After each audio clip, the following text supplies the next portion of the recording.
The Fantasy Footballer Studio is brought to you by Amazon Prime.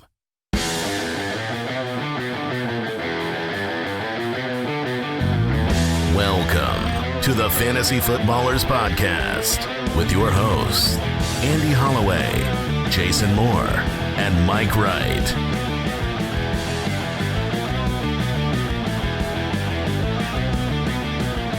Oh, welcome in.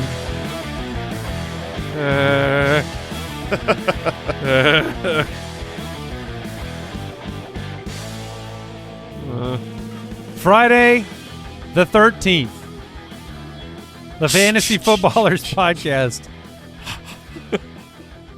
I think this is why we exist, gentlemen. I think this is why the podcast is here. It's time for some therapy. We're here to sit with you in the middle of your sadness. I mean, last week we thought it couldn't get worse. We had Jaden Reed goosing folks as they tried to get into the playoffs. You know what's worse? A goose while you're in the playoffs. Yeah. A Cooper Cup of nothing. A glass not half full, completely empty. Yeah. Wow. So, you know, here we are, a touchdown-less Thursday night football game, and it's not good. It's not good. That if you had some of the duds in this game, you certainly hoped your opponent played players from the same game. I mean, that weren't named probably Kyron and Puka, because wasn't a big game for Kittle. Forrest Chump, Juwan Jennings. Yeah, the 49ers side it's a disaster. I mean, Juwan Jennings, 9 targets. 9 targets. Turned into 2 for 31. If you didn't watch the game, it was a very wet, rainy game as well. Heavy rain pour. As they call it. Yeah. Rain pour. Is that not a thing? Rain pour? Yeah. Well, heavy Nah, rain. man. Heavy rain pour. No. Downpour. I don't know. There's a heavy Maybe. downpour. Is that what I was looking for? I mean, Yeah. a heavy rain pour has never been uttered before. Yeah, downpour is what you're looking for. But we knew where you were going on that one. All right. You've had way worse. Oh, thank you, Mike. Not today. So, well, I'll get there. Early. I'll get there. The show's just starting. But, yeah, it was a wet game, and it turned into one of those occasional divisional slugfests where the two defenses are up for the task, and the weather mixed with the fact that these teams see each other often, just the offenses could not get anything going. If I told you that Jennings had 9 targets and Kittle had 7 targets and Isaac Grino got all the work on the ground. Yeah, 16 carries and 4 targets. Yeah, you would have That's expected great. a great game out of that. And, you know, on the other side, it was volume and accumulation for Kyron Williams, 29 for 108. There were no touchdowns in the game. Matthew Stafford started 3 for 11. Both quarterbacks, you know, not good. Stafford outperformed Purdy because Purdy had a pick. But the story was Cooper Kupp, and that is the reaction that a lot of people are going to go into. I mean, 3 targets, no catches, and the outpouring of what do I do now? I mean, I am in that boat. Fortunately, not in League of Record or Dynasty, but in 3 leagues, I have Cooper Kupp, and I have 0 points in all 3 of them. And now, you know, the messages coming in are, how much do I react to this? You know, do I make other changes to my lineup? You know, what's the appropriate reaction to a 0 on Thursday Night Football? Is my season over because of one player is scoring nothing? No, your season is definitely not over. There are gooses every single week, and while it's not helpful, that's, you know, the gooses will more often be on the losing team. There are plenty of times that you can overcome a goose. You will make some changes. Now, you don't have to. You don't need to get crazy. But look at your projected total and your opponent's projected total. You know, if it was close because you had, you know, you were a 5-point underdog and Cooper Kupp had 15 projected points. Now you're a 20-point underdog.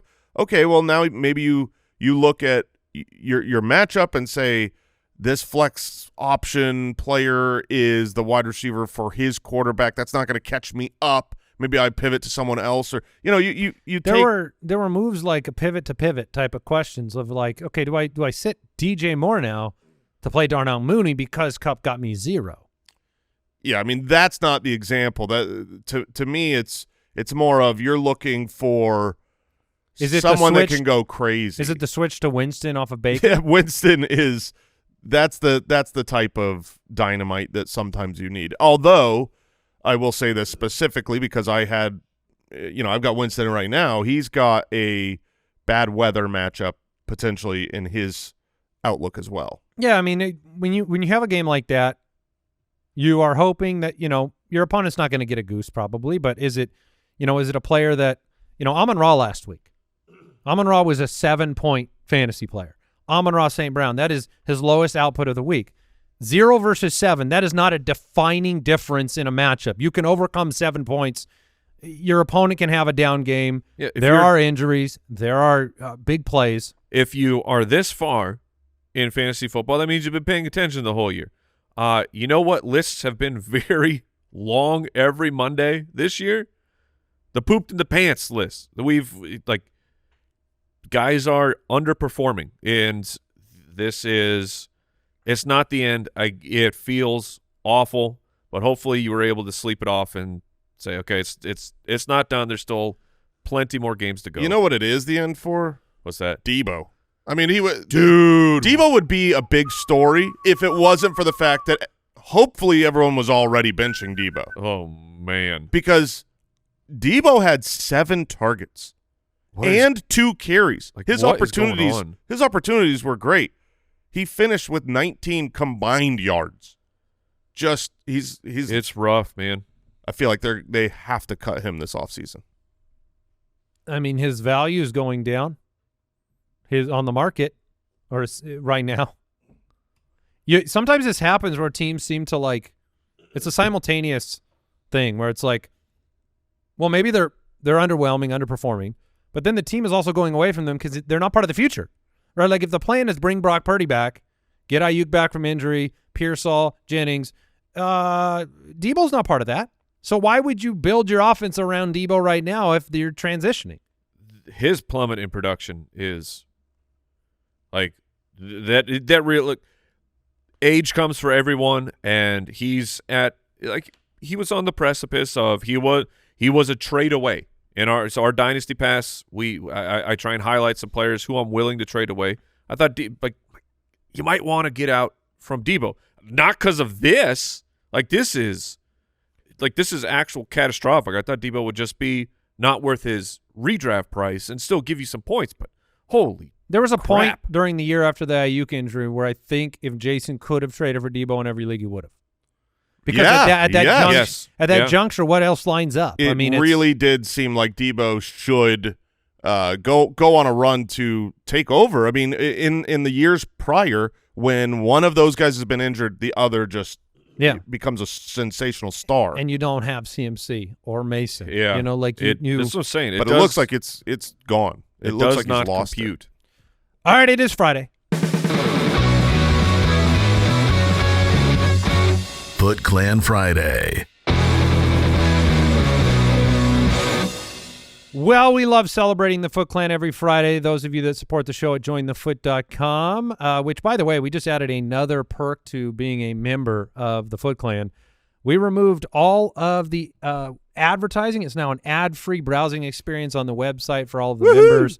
We just wanted to make your experience better, so that is a new feature for those that support at jointhefoot.com. Today, on Friday, we give away $100 to fantasychamps.com, a great place to go and get your fantasy rings and belts and a footballer's T-shirt. Today's winner, Trent Krim from The Independent, is the name of the winner. That's the Ted Lasso? Yes. Okay. Yes. So congratulations. Always reading the usernames over there at jointhefoot.com. You have won today. Congrats. Let's talk news. News and notes from around the league. Presented by USAA Insurance. I see Al Borland's in the kind of festive clothing that says he's got an air of confidence in his matchup this week.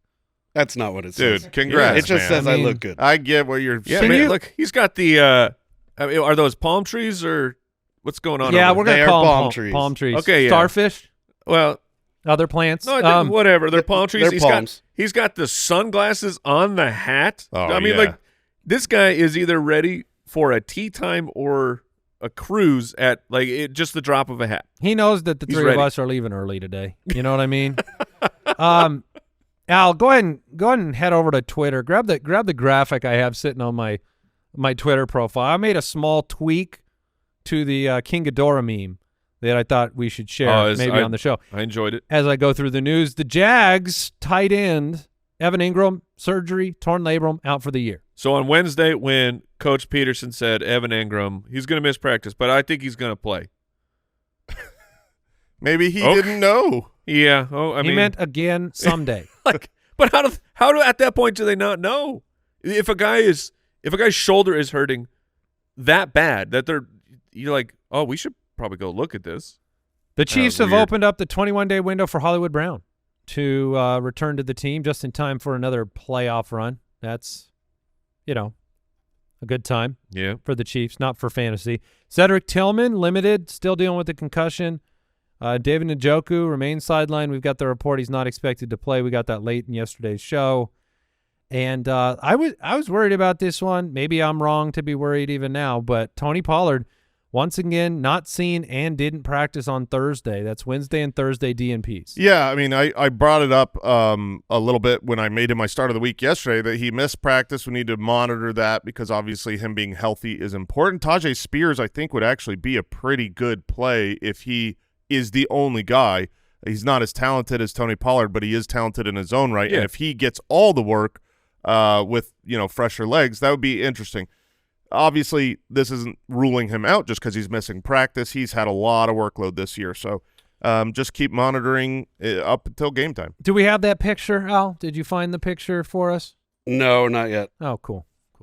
This computer's not logged into Twitter, and it won't let me see your most recent post without logging in. I'll send it to you. Yeah, Jake Haener starting for the Saints. Oh, they heinous because they anus. Start any defense against the Saints here on out. Alvin Kamara remains sidelined on Thursday due to an illness, so you'll monitor that. He should be good to go. Malik Neighbors limited on Thursday. Hip and groin. That's like a cool bar. That's hey, meet me down at the Hip and Groin. I'd go there. Yeah. Drinks are on me at the Hip and Groin. Breece Hall did not practice again on Thursday. Cool. Josh Downs. Let's let him go, man. Josh Downs. Jay, what are you doing over here? You are a baffling You're rooting for him to individual. come back. You do nothing but heap just insults, and you're angry at Breece Hall. You want him to go away, and he has done that. And he's not practicing. You're like, why are you practicing? I want you to play. Like, what do you want from this man? I want him to be great at football and play. That's what I want. Take a look at this guy. Take a look at this guy up on this. That's the guy. That's the guy that's talking about Breece Hall right there. Yeah. Josh Downs upgraded to a full practice, Jason. If he's active, is it Josh Downs in your lineup? He might be. It's not a great matchup, but, desperate times. And a couple of weather updates from yesterday's situations here. What do we know? We know Kansas City, Cleveland could have some wind, some showers. Cincinnati, Tennessee, some scattered showers looking fairly likely. What you don't know is that any sort of elements that are outside of the player's control can only benefit Will Levis's accuracy. So Will Levis actually gets better if you know. Interesting. Yeah, if the ball's wet, if there's wind, snow. I thought you were going to say after last night that Team Big Dome may have gotten a few more supporters. After playoff dome, I'm Team Playoff Dome. Fantasy Playoff Dome. Okay. Oh, you mean like when the weather gets bad? Because it's the same time in the calendar every year. Yeah, when it's consequential and not just entertainment. If only we knew when winter happens. We don't have. I mean, Jerry Jones knows, but no one else. Oh yes, of course. He knows years of it. Is Will Levis one of those guys we're going to find out like he's going to have the like Jameis Winston? I finally got LASIK experience. Remember Winston was we found out Winston was blind most of his life. I don't think so. Yeah, no, this is just. Well, maybe his is not a a far or nearsighted. You're nearsighted when you can't see far, right? I know what he can't see. He can't see whatever's right in his face. That's what I'm saying. Maybe farsighted. Maybe he's farsighted. He needs some readers Yeah, in he the needs pocket. some readers. Also, what that is that not confusing to anybody else? It's not the best way to do it. Always. I don't even know, and I don't try to remember because I know it doesn't make sense. But then when I try to think through it, and the farsighted means you can or cannot see far. It's telling you, like, it's giving you the positive part of your vision as the diagnosis, which is not. That's the opposite of all medical diagnosis. If I say I'm farsighted, that means I can see far. For real. Yeah, and if I'm nearsighted, I can see that's close. That's the way you have to remember it. But it is backwards. I will never remember. I mean, I'm trying to think of how that would apply to like another medical situation where you're describing the positive to tell you what the negative is. I don't know what that is. You can be positive for AIDS. Whoa! What? I'm just saying. Give me that graphic again. What are you doing? You can be positive. They say you're positive. You know what I mean? Like Busted. What are you doing over here, dude? He says it knowing how incredible it is. Jason's tomato face says Yeah. he is like, I shouldn't have done that. Oh my gosh. Oh man, this man is living. All right.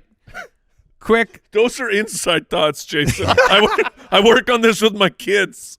Like we all have impulsive. It's Friday, man. It's Yeah. late in the season. Like you sometimes have a thought immediately. You can't control it. I'm positive that wasn't the best thing you've ever said. Ken Walker not practicing. Justin Herbert and McConkey limited. Bucks, Mike Evans back at practice.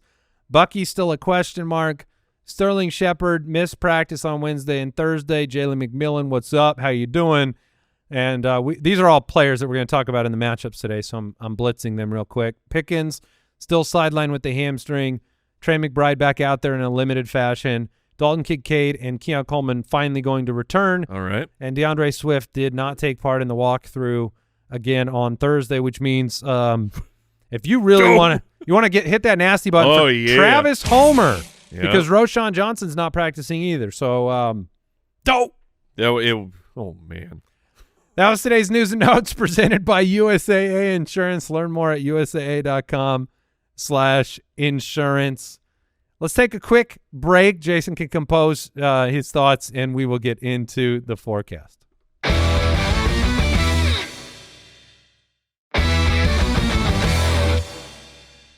All right, we are back, and we've got matchups to talk about. It's time for Fantasy Forecast, presented by DraftKings Sportsbook. All right, yesterday we covered the Chiefs, Browns, Bengals, Titans, Commanders, Saints, Ravens, Giants, Cowboys, Panthers, Jets, Jags, Dolphins, Texans, Colts, Broncos. 7 more matchups today, including, Jason, we get that sweet Monday Night Football doubleheader this week, which I am a fan. I am a fan of that now, too. I think, before most everyone was just streaming and you had your cable company or whatever, it was not as fun. But when you can just kind of put both up on the screen and swipe to the left or to the right to change your audio, it's pretty fun. It's only good if one of the games stinks. Because it's a backup option. Here's the thing: is in a fantasy playoff week, I think it's even more fun because there's more players with scores that are just hanging out there for Monday night drama. I don't know, Jason. You and Al should look and see a couple things. One, you should look and see if you've got anybody in that Monday night doubleheader, and two, one of you guys should share your matchup to the Twitter sphere because I'll share. People have been asking. I mean, my lineup changes every day though, so I can't share it yet. That's true. It's a full. Now, if you put your lineup on Twitter, will it get flagged? Yeah. They'll say this is inappropriate content. Not safe for work. He should do one of those random name generators and put in all of his players, hit the button, and just go with it. Yeah, I mean, it would be just as good. Okay, here we go. Buffalo 10-3, Detroit 12-1. The DraftKings Sportsbook line, Detroit -2.5 at home. The over/under is a record for the 2024 season, 54.5 fantasy points. Oh, baby. Rounded up. NFL points, not fantasy points. That's right. What did I say? Fantasy? You points? sure did. Yeah, no, I'm. Well, let's hope.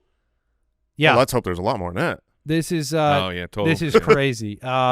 This should be a fun one. We got a great game last week. Detroit's defense is hurting. Buffalo gave up 44 points to the Rams, who scored 12 last night.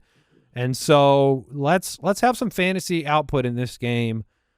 You know, it's the question marks for me are like, do we get a bounce back performance from James Cook? That's one of them. A bounce back performance from Amon-Ra St. Brown, who it's been a little bit he's left you wanting lately.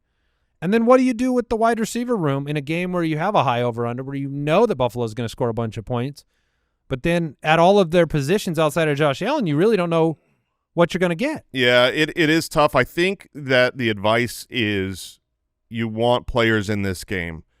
Because of the injuries to the Detroit Lions defense, what we saw last week from the Buffalo Bills in that Rams game when they were on the road, it was just this insane output of scoring. You want players in this game. It's tough because Amari Cooper last week, 14 targets. That's fantastic. But there wasn't Keon Coleman active. There wasn't Dalton Kincaid active. Now you've got more kind of mouths to feed, and it's a little bit more difficult to say with, emphatic certainty that Amari Cooper is going to be great. I do think Amari Cooper has a good game. The fact that he's been fully integrated now, I would want to play Amari Cooper coming off of 14 targets in the highest over-under of the season against a very injured defense with two awesome offenses. So when I'm looking at this game, I want these ancillary pieces. That's why I picked up Keon Coleman. It's risky. It's a gamble, but you just think, which game's going to have a ton of touchdowns? And this game certainly is at the top of the list this week. Yeah, you're not going to beat Detroit unless you put points up on the board because they're just such a machine. It's why you can always trust Jahmyr Gibbs, who's got a DK rush and receiving line of 95.5, David Montgomery, Amon-Ra, and Jamison Williams. Believe it or not, one of the biggest questions this week, because if you're outside of the must-start tight end category, Dalton Kincaid's returning to the equation this week. And so 2 of our top 5 questions on the website in the start-sit tool are Hunter Henry or Dalton Kincaid and Pat Freiermuth or Dalton Kincaid. Knowing that Pickens is going to be out and Freiermuth has scored in 2 straight, Hunter Henry against Arizona.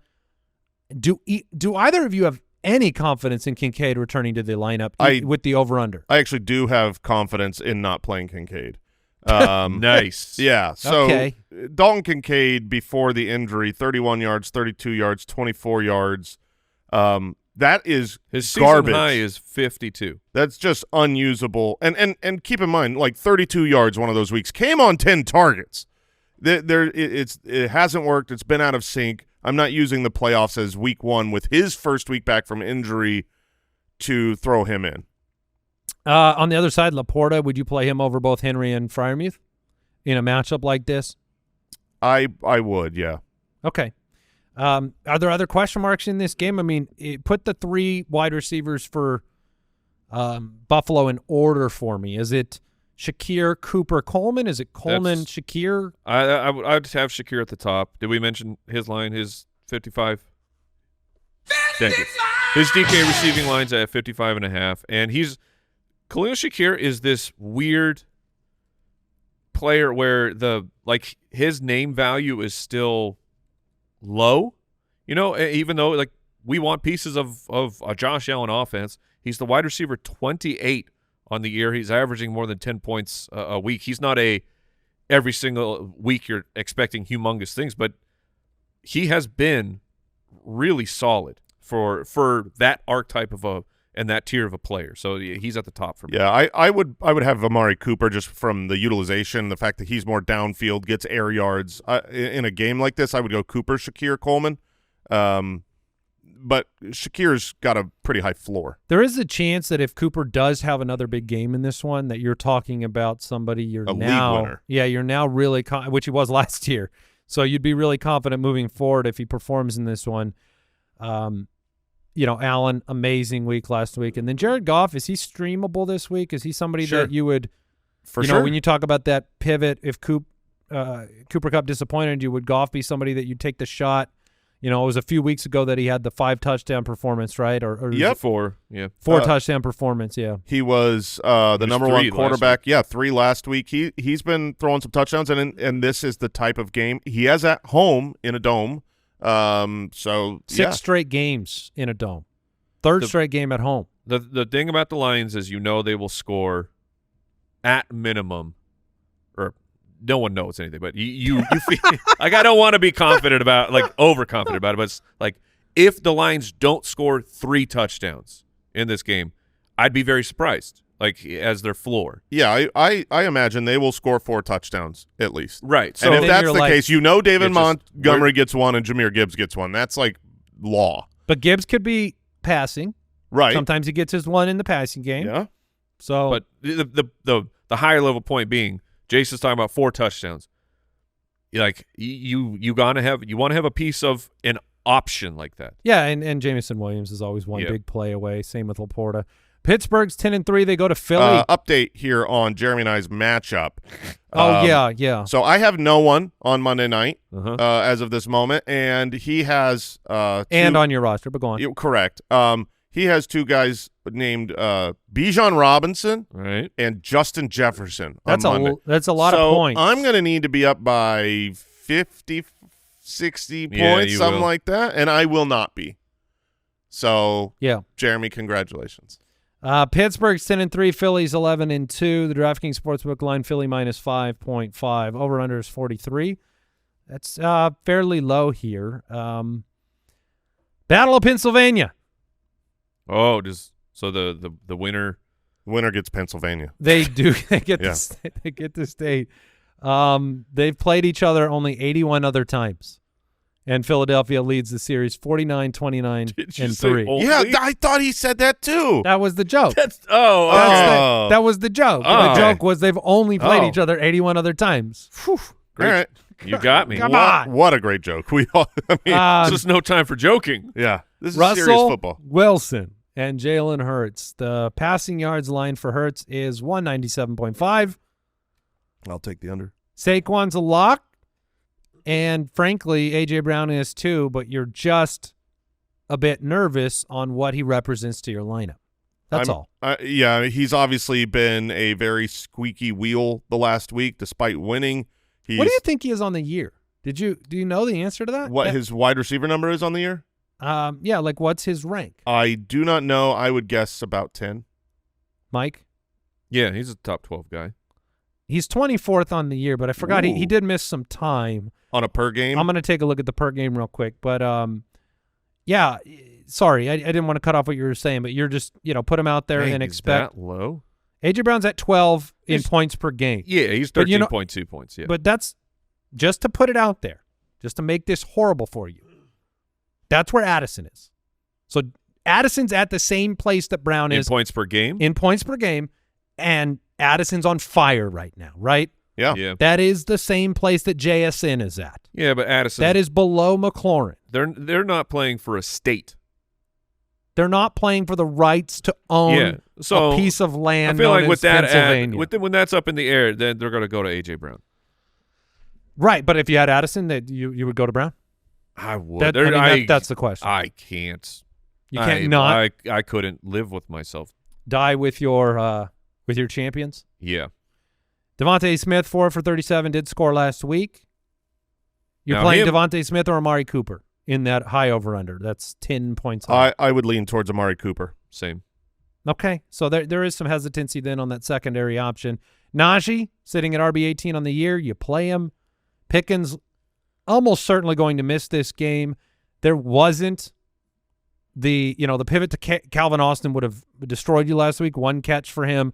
I think Van Jefferson scored. Mike Williams is slowly but surely becoming a little bit more of the offense, but he's only out there for 30% of snaps. So I'm only playing Najee because he's a running back. You hate the matchup, and the Muth if you are in desperation for a tight end, like a waiver wire type of a tight end, which there are some teams out there like that. But everybody else, Russ, I'm not playing, and none of the wide receivers will be out there for me. Yeah, George Pickens missing this game actually hurts, I think, a lot of the players, because I worry about whether or not the Steelers will be able to score enough points to push the Eagles to be able to need A.J. Brown and Devontae Smith. So it was really sad that he's going to miss this game. The over-under, I was not surprised to see it come in at only 43. Yeah, and These I are would two lean good the under. two good defenses, and one offense is missing its primary weapon. And, for what it's worth, Grant Calcaterra, who will get the start at tight end, he has played, last week was 3 for 16, did score, right? He's played 4 games this year where he's 90+% of snaps. Last week was one of them. He was the tight end 9, 20, 20, and 11. So, it's a dart throw. Yeah, to me, that's more like DFS. I'm not going to play him in my playoffs. I think there's better options. The New England Patriots traveled to Arizona to play the Cardinals. Cardinals sitting at 6-7 now. The DraftKings Sportsbook line, Arizona, -6 at home. The over-under is 46.5. That gives them 26 points. New England implied point total is 20. Arizona has lost, I think, 3 straight games. Is that right? It sounds right. And feels like 8. This is their largest. This is the heaviest they've been a favorite since 2021. So at home against Drake May. People hate the Patriots that much, huh? I don't think they love the Cardinals that much. So yeah, I think you're right. I mean, but when you look at this matchup, you look at the Cardinals defense. Just to lay it out there, number 1 against quarterbacks the last 6 weeks, number 6 against wideouts, number 3 against tight ends. So if you're looking at the Hunter Henry matchup, the fact Amari Hooper, that'd be a new player. But the fact Hooper's involved, a little bit of hesitancy just because the Cardinals have played that position well. Kyler, your start of the week, Mike. Yeah. Trey McBride, touchdown guarantee. Start of my life. Touchdown guarantee this week. He's into the end zone. You might as well just count on that. James Conner, of course. And then Marvin Harrison. How do you where does he stack up this week in terms of your rankings? Because, it's been so hot and cold. He hasn't had a top 10 finish since week 8. His receiving yards is at 55.5. So, this is Marvin Harrison Jr. supposed to be superstar, was the same line as Khalil Shakir right now. Where do you think he is in our consensus rankings? Because you might know your own, but where do you think he's landing right now? I think he's landing as a 3, so probably wide receiver 35-ish. 30. Yeah, I think that's fair. So that's not a must start. I will say that in Marv's games, he's pretty hot and cold. We've talked about the difference between those games where he gets the touchdown and the games where he doesn't, but it's not just because of the touchdowns. Usually the games where he gets touchdown, it has a much better game all the way around. More yards, more receptions, and so if you're thinking, is this the type of game that will be good for Marv? It does line up pretty well to be a successful one. Is there somebody that maybe you would have been starting? Maybe you had the Cooper Kupp thing happen to you, and now you would pivot to Marv. Is there somebody in that category? Is it a Keenan Allen? Is it a Devontae Smith? Is it an Elijah Moore where now you would – I guess you never would be playing Elijah Moore over Harrison, but right. Is there a baseline guy that now you would try to shoot for the moon with Marvin? Yeah, I think that is one of those that makes sense. Keenan makes complete sense. I think DeAndre Hopkins can make sense there as well, where I would probably move Marvin in ahead. Ramondre Stevenson does play football for the Patriots. He has seemed somewhat invisible during the year, yet is still sitting with a game missed as the RB25 on the year, so very relevant. Not a lot of confidence with Ramondre this week? No. I to be fair, I haven't had confidence in him the entire season, and he has games with multi-touchdowns. Yeah, so. I think he's a flex option. I mean, you saw last week Zach Charbonnet completely go bonkers on the Arizona Cardinals in Arizona. Now that I think that's more of the Seattle scheme. Figure something out. Seems more like a one-off because the Cardinals defense prior to that game had been very good against the run. So I don't expect big things from Ramondre, but he gets enough volume where he's a flex Ramondre option. or Pacheco? Pacheco. Okay. Any interest in any wideouts on the New England side, or can we move forward? Prefer not. I mean, if anybody, it's Douglas, and Douglas has not done anything all year. Do you expect this to go according to plan here? Do you think Arizona will take care of business at home in this game? I think they will win. I don't know if they're going to handle that 6 points, though. Tampa Bay 7-6, taking on the 8-5 Los Angeles Chargers. The DraftKings Sportsbook line here, Chargers -2.5. The over-under is 45.5. I do like Justin Herbert in this game. Yep. Because I like quarterbacks against Tampa Bay. And I'm with you. Also really want to see Ladd McConkey back out there. His receiving yards line is not indicative of an injury that's going to impact him if he takes the field. It's a 71.5. Yeah, Ladd is in. I know he's a little dicey because you worry, will he re-aggravate the injury? And it's a fair worry, and if that could be a tiebreaker if there's someone else that you have that's a really good wide receiver in a high tier. But without that, I would definitely be starting Ladd McConkey. He was so good. He's so important to this team. You have Baker, and the Bucs can often put up points against good defenses. So if this turns into a shootout, you had 3 top 24 performances in a row right up before the injury. 2 of those were, the wide receiver 12, the wide receiver 10. Ladd should be in your lineup. Despite, I think, getting banged up in Week 7 against Arizona and hobbling off the field at different times, he hasn't really had a game where that has translated into, like, I'm out there, I'm leaving for half the game. When he's played through it. So if they have the confidence to start him, I'd have the confidence in him. The fact that the prop is even out is like they don't when a player is a level of questionable, they don't usually have a prop, and a prop that is that juicy. What level of terror possesses your soul at the moment around Bucky Irving's availability, and if he's available, what you would do? We're at pretty like it's Friday the 13th. So yeah. How terrifying? Probably Exorcist level. Exorcist level for Bucky. Yeah, I would say the head can spin, the projectile can vomit. Yeah. Okay. The projectile can vomit. Yeah. So the projectile. It would come as more of a rain pour down upon you. Yeah, Andy gets it. Yeah. Rachaad White's my start of the week. I do have confidence there. Mike Evans, you play him. Cade Otton, it's been scary. It's been. That's what I heard too. 5 weeks since you look at me. I mean, how many weeks? How many weeks has it been? It's been 4 weeks. It's been 4 weeks. Since I had confidence. Yeah. He's not been inside the top 10 in 4 weeks. Last week he had one big play at the end of the game, a 44-yard reception that made him viable. But on the course of the season, the Chargers are the #1 most difficult matchup for tight ends. This hurts. Is that a full pivot? Do you want to pivot away from him? I would prefer to pivot away Ertz? from Otton. Yeah, I would rather play Ertz than Otton right now. Ertz has a touchdown in 3 straight games and a much better matchup. This is a difficult matchup for him. And also, I talked about how Baker, this offense sometimes can really surprise and come out and look great, especially with Mike Evans back. However, the Chargers have, this is a team that likes to hit the under. This is a team that plays good defense. And so I have Baker on my roster, and right now he's not in my lineup. I would try so hard not to play him. Yeah, I'm scared of Baker and Cade Otton in this. His last 5 games, Baker's pace would be 3,800 yards and 23 touchdowns. He has cooled off considerably. He really has. It's been a bummer. And it's not been – New York, Carolina, Las Vegas. The last 3 weeks are all weeks that said start, start, start.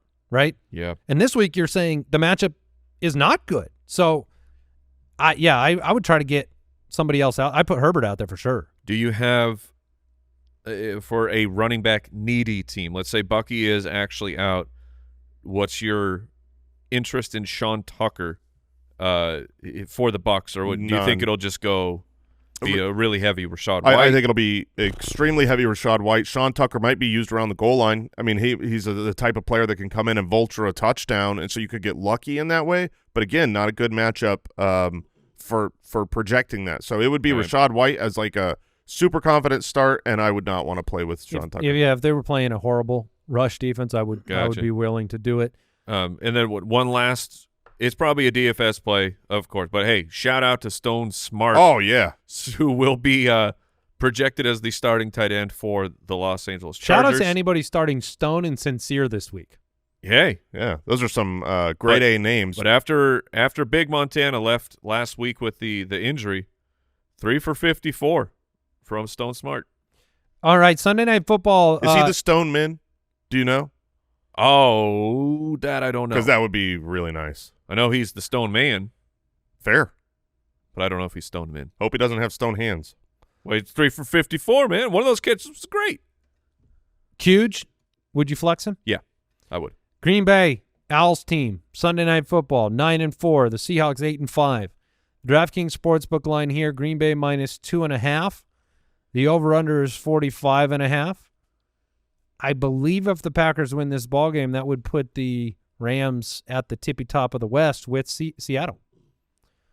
So my preseason bold prediction of the Rams winning the division that looked as dumb can be weeks ago, somehow that division is just so dysfunctional that they might end up on top of it even when they can't score touchdowns.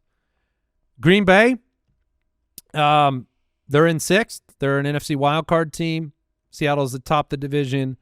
What we've seen recently from these teams production-wise has been the running backs. Josh Jacobs, Zach Charbonnet last week. The opportunities, the touchdowns, the work has been outrageous for Jacobs. The team has never been intimidated to use him extensively.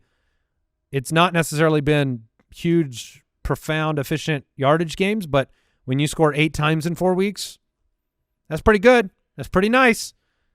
Jason, Al has got Josh Jacobs. You've got to imagine he's due for a regression. I'm hoping that he is. This is with your voodoo dark magic. I would not be surprised. Yeah, I mean the truth is when we were talking about earlier in the season that he had so many rushing opportunities and yardage with no rushing touchdowns that was going to regress to the mean and the touchdowns would come. And now it is flipped so far back. I think it is sound advice to just say it probably is not going to stay where he's scoring a touchdown to 3 touchdowns every single week. And that has been hurting the passing game and the fantasy value of some of these wide receivers. So this could be the game. It makes sense to me that Jordan Love would be able to have a better game, and maybe one of these wide receivers like Jaden Reed, wild card, goes from goose to golden goose. The last 8 weeks, number 1 running back, Saquon Barkley. Number 2, Josh Jacobs in points per game. And those two are kind of separated from the field. That's how good he has been. So if you've been riding that, get him in there and see if it continues. How would you order the wide receivers? And I guess who is your number 1? Is it still Jaden Reed off the goose? Is it Christian Watson? I think it's Watson.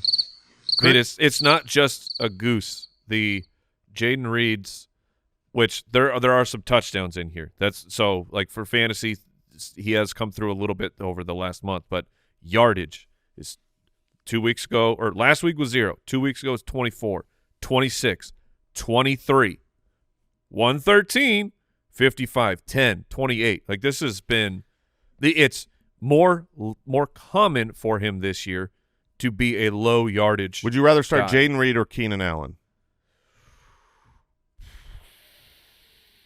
Oh my gosh. I think that it's, when you look at Jaden Reed or Jamar Chase. Chase. Okay. Hey, way to get us going. Yeah. Way to get us started. Thank you. Keenan Allen gets Minnesota. I'll be the one to say it. I think Jaden Reed bounces back this week. All right. This is not uncommon in the Packers offense. This is the head coach has said, I hate defining anybody as the one in my offense. He hates the media doing that. Christian Watson, you can't chase what Christian Watson just did because he never does it twice in a row. He hasn't done that throughout his career other than a 3-game stretch with Aaron Rodgers a couple of years ago. Last week, 7 targets. Here's what you know about Watson. He's going to be out there almost every play. That's cool. Is it him or Jaden Reed? I don't think the other guys are even in the conversation in terms of who you'd operate or order. I mean, Dobbs and Wicks are just not who you'd put in order ahead of it. I'd go Reed, Watson in the same very close ranking. Does Reed get a touchdown? I don't know. Okay. I haven't watched the game yet. But that's what I was asking because I was hoping it tingled the little feathers on the back of your neck or whatever you have. The feathers on my back. I don't know what you do with your touchdown guarantees. My feathers are tingling. Let's get that graphic back up. Let's get that bad boy back up there. Yeah. Wow. It's Friday. No, I mean, I'm just saying that I think you can go back to Reed. That's all I'm saying. He's the wide receiver 13 on the year. Yeah, it's a game that they're going to need to score some points, and I think that Jaden Reed's he'll be vocal about what happened. It's not the zero for me where I'm like, if I'm out on Jaden Reed, it's not because of the zero. It's because it's been consistently rough. All right, and then DK Metcalf, JSN, are both of them ahead of the Packers wide receivers? Yeah. Yes. And in the opposite order of how I just read it? Yeah, JSN, I mean, yeah, wild. And Charbonnet is sitting pretty this week. I mean, he's a top 15 guy by consensus for us. For sure. The last 6 weeks, the Packers are 25th against running backs. So over the course of the season, they might look a little better, but recently they've been giving up points. So Charbonnet's must start. This should be an interesting game. Yeah, I mean, it's very important for NFL purposes, standings, playoff seeding, all that. Yeah. All right, we'll take a break, and we'll come back with our doubleheader on Monday night.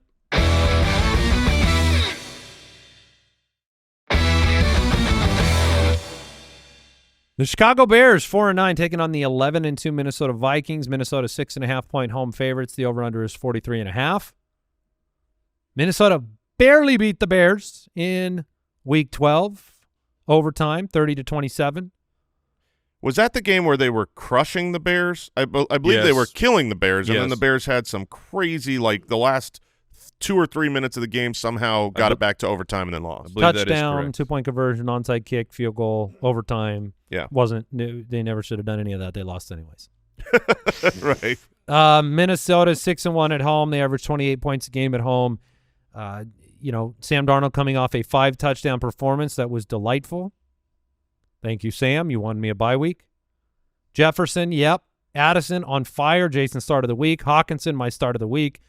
The signs and signals right here are play your Vikings and play all the ones you've been playing. And maybe even play Sam Darnold. Sam Darnold's a fine play. He has been a good quarterback for this whole stretch run. So it's going to be, hopefully if you had Brock Purdy or Sam Darnold, you chose, yesterday that you went with Brock or with not with Brock Purdy, but with Sam Darnold. I think Sam Darnold is like Andy, you've got Justin Herbert as your start of the week. It's a good matchup against Tampa Bay. I would rather start. Yeah, me too. Sam Darnold. Yeah, me too. And Darnold's 2 out of the last 3 games in the top 5. His touchdown pace over the last 4 is 46. And when you have Addison playing at this level where you have 2 explosive players, like Addison, no matter what, cannot get the coverage that is going to Jefferson. Like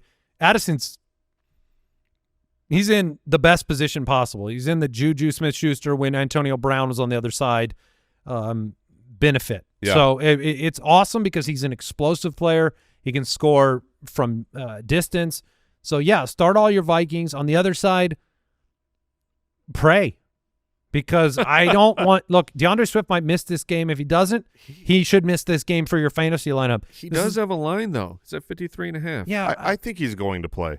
But that's not a player I want to play. Oh, I agree. Because the Vikings are number 1 against the run, and the likelihood of this game going – Would you pivot to someone like Ramondre Stevenson? Oh, yeah. Okay. Yeah. All right. If that's an easy pivot, that shows please try to bench DeAndre Swift. Those Packers wideouts you just mentioned or any of these wideouts for the Bears. Oh, man. Like DJ Moore had a 100-yard game against Minnesota. His line's at 5.5 receptions. It makes sense. Like the matchup is there, but the fact that the Bears just continually go into halftime with absolute like a dozen yards. Like that, I know they've been doing that and then pulling it out in the second half. But that is some real sketchy stuff. If you're like, I have to count on this team for one half to give me everything that I need because they can't seem to figure anything out in the first half. I do think DJ Moore is an okay start. Since the transition was made at coordinator, they've utilized him better. The matchup is really nice. His explosive ability means that you could end up with a very big game. So, you talk about adding volatility in. DJ Moore, I mean, that's fair. He is someone that can be boom bust. He could go out there and score 5 points, but there's not a handful. There's not a ton of people that can go out there and score 25 points. You could see that from DJ Moore in a game like this. Yeah, and the running game is going to be potentially just not a part of the equation. And Caleb Williams has been surprisingly way better in the second half of ball games. So if they got behind, it makes no 12 sense. touchdowns in the second half, only 4 in the first. The other Monday night game is Atlanta at 6-7, who have been struggling. And congrats, you get to play the Raiders, who can't they flex Monday games out? You got to flex them ahead of time.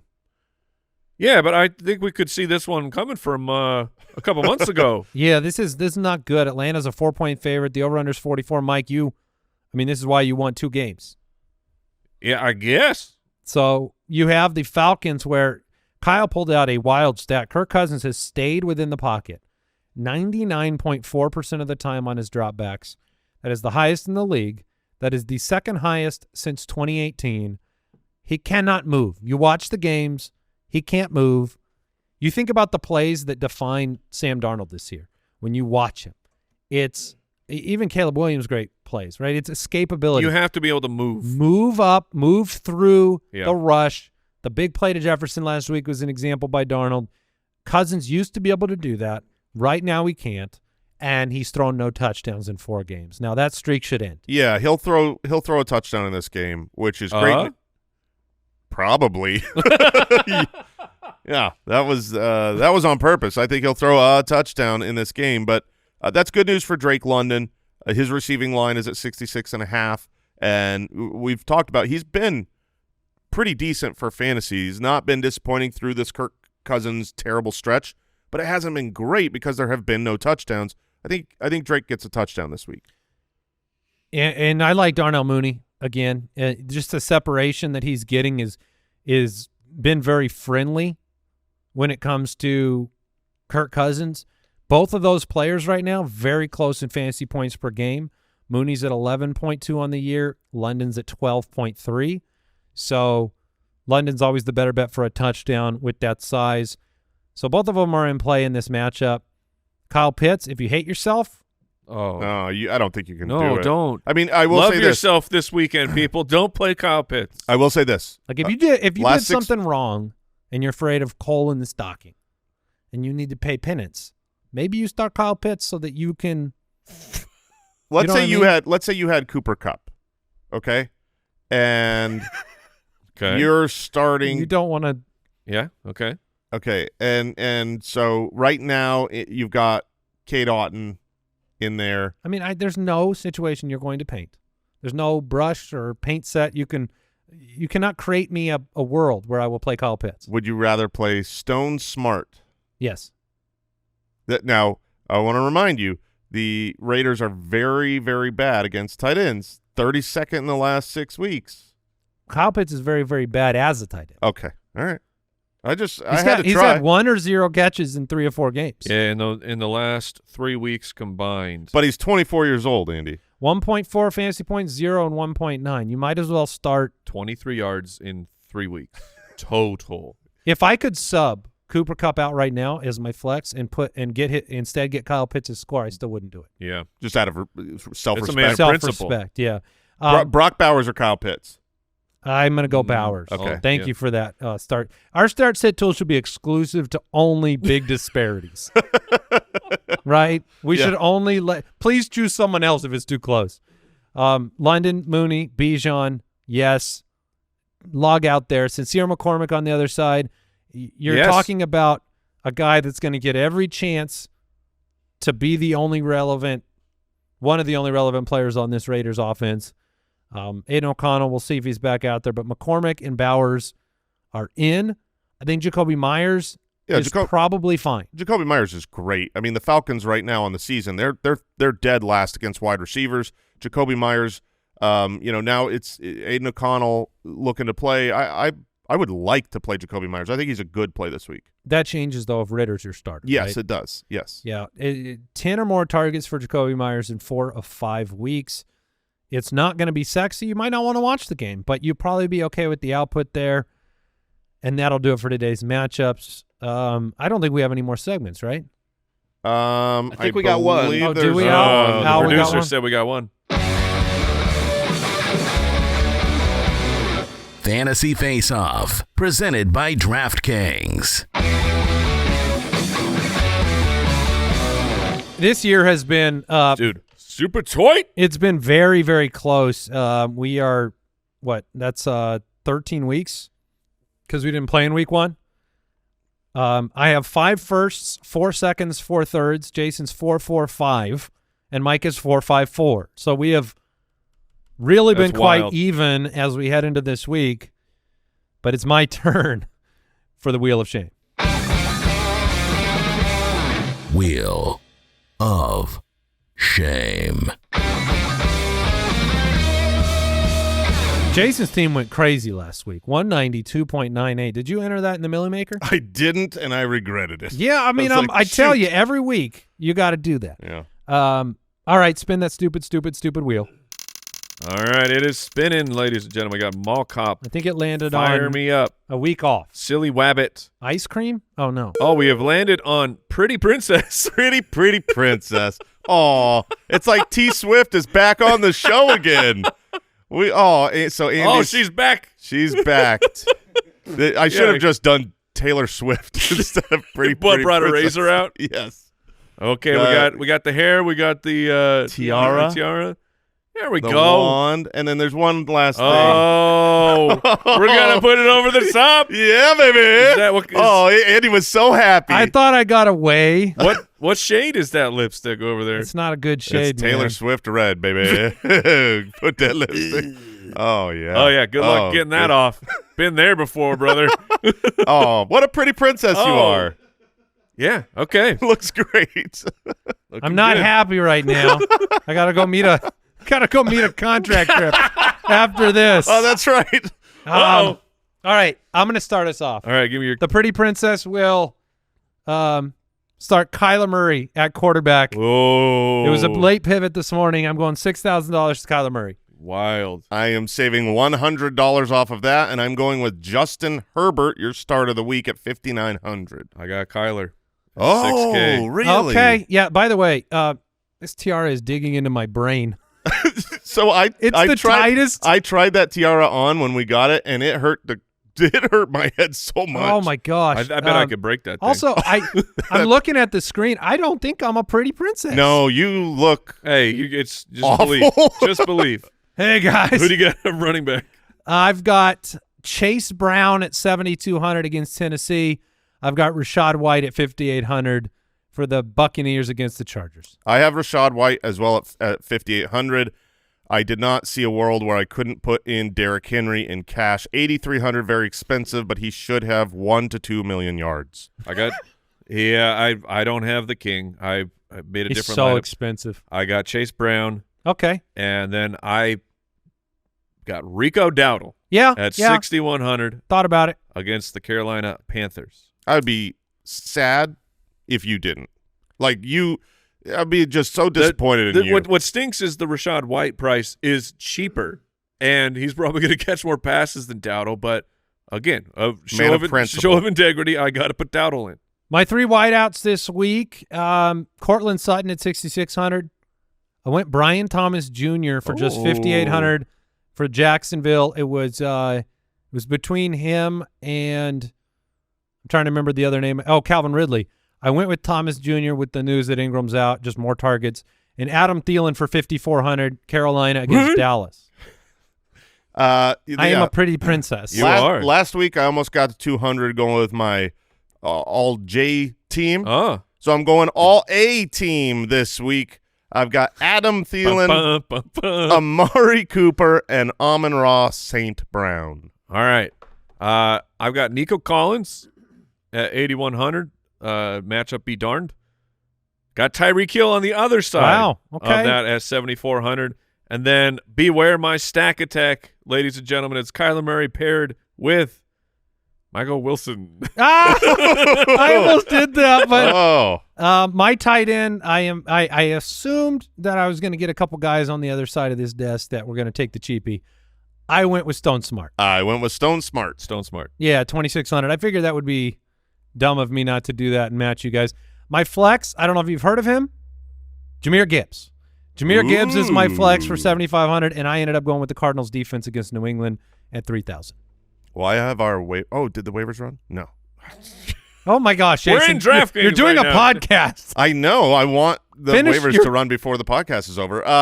Let's see here. You're flexing your DST. Brian Robinson Jr. in that matchup against the Saints at 6,200, and my defense is the Chargers, which I don't love that. Well, I'm high T here, 12 personnel yet again, boys, because Trey McBride. I figured. I'm told he's going to get a touchdown, so that's a guaranteed 2 touchdowns to my lineup with Kyler and Trey McBride. And then I went with the Cleveland Browns against the Kansas City Chiefs. They're at home. There could be some weather here. And Mahomes is like this season, he's loved throwing interceptions. All right. I got him. Just update. I want the people to know. Oh, boy. Wow. I am putting in Sam Darnold. He was on the waivers? He was. Sorry, Al. I am putting in Sam Darnold, the guy who I've besmirched so much. I am riding with my golden ticket Darnold. You're facing Justin Jefferson. Yes. Okay. Which I thought you didn't want. I don't want the wide receiver in that situation. Okay. I think the reverse, he can still have an awesome game with everyone your else. thoughts on the matter there? I'd rather face Jameis. Yeah. All right, that was Fantasy Forecast presented by DraftKings Sportsbook. Download the DraftKings Sportsbook app now and use the code BALLERS. That's the code BALLERS, and take advantage of special daily promotions only on DraftKings. The crown is yours. That is going to do it. Sunday Live. Mike, you're back? Yeah, it'll in be business? about 30 minutes of crying. It's All right. a big one. Sunday Live. Catch Mike. Good luck this weekend. Goodbye. Gambling problem? Call 1-800-GAMBLER. In New York, call 877-8-HOPE-NY or text HOPE-NY 467-369. In Connecticut, help is available for problem gambling. Call 888-789-7777 or visit ccpg.org. Please play responsibly. On behalf of Boot Hill Casino and Resort in Kansas, 21 and over. Age and eligibility varies by jurisdiction. Void in Ontario. 1+ promotion per day. Promotion sport eligibility and requirements vary. Ends December 31st, 2024. For additional terms and responsible gaming resources, see sportsbook.draftkings.com/promos.